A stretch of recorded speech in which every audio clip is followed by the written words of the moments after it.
네, 국가재정전략회의 1세션 결과를 말씀드리겠습니다. 1세션에서는 2018년부터 2022년까지 재정운용 방향에 대해 토론했습니다. 김동연 경제부총리가 먼저 발제를 했고, 이어 김광두 국민경제자문회의 부의장 등 8분이 발언을 했습니다. 1세션을 마치면서 대통령이 마무리 말씀을 했는데 우선 대통령 말씀부터 전달해 드리겠습니다. 문재인 대통령 발언입니다. 1사분기 가구 소득 1분위 소득이 많이 감소한 것은 아픈 대목이다. 당연히 대책이 필요하다. 이를 소득 주도 성장의 실패라거나 최저임금의 급격한 증가 때문이다라는 진단이 성급하게 내려지고 있다. 이에 대해 정부가 잘 대응을 못하고 있다는 생각이 든다.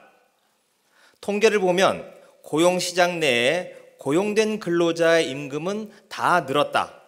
특히 저임금 근로자 쪽의 임금이 크게 늘었다. 상용직도 많이 늘어나고 있고 근로자 가구 소득도 많이 증가했다.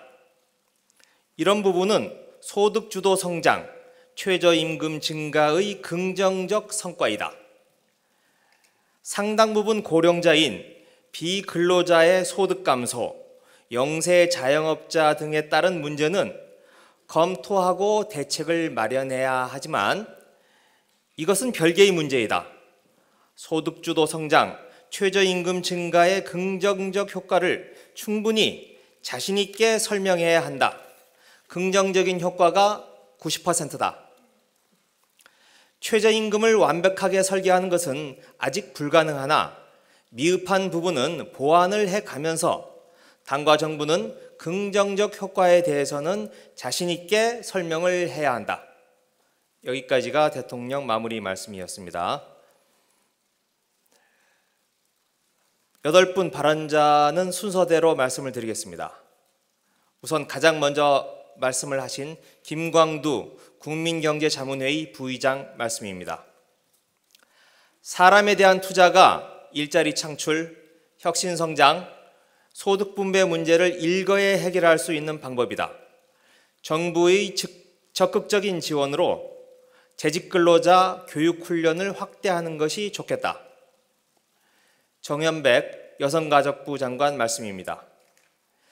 저출산 대책에서 정부가 주도하는 톱다운 방식보다는 시민사회의 활성화, 공동체성의 활성 등 시민들의 자율성을 높이는 방향으로 예산이 편성되길 기대한다. 이어 홍영표 민주당 원내대표 발언입니다. 소득주도 성장은 우리 경제의 구조적 잠재 성장률을 높여나가는 것이다. 가계소득 비중이 감소하고 있는 상황에서 이를 구조적으로 해결하기 위해 확장적 재정정책이 필요하다. 이어 김상조 공정거래위원장의 발언입니다. 최저임금이 미치는 영향에 대해 갑론을박이 있으나 최저임금이 소득 분배 개선에 가장 효과적이라는 건 이미 입증된 사실이다. 최저임금 인상에도 소득 1분위 소득이 감소한 것은 경직적인 노동력 구조에서 찾을 수 있다. 첫째, 급속한 고령화. 둘째, 임시 일용직 비중이 높고 셋째, 자영업자가 많기 때문이다.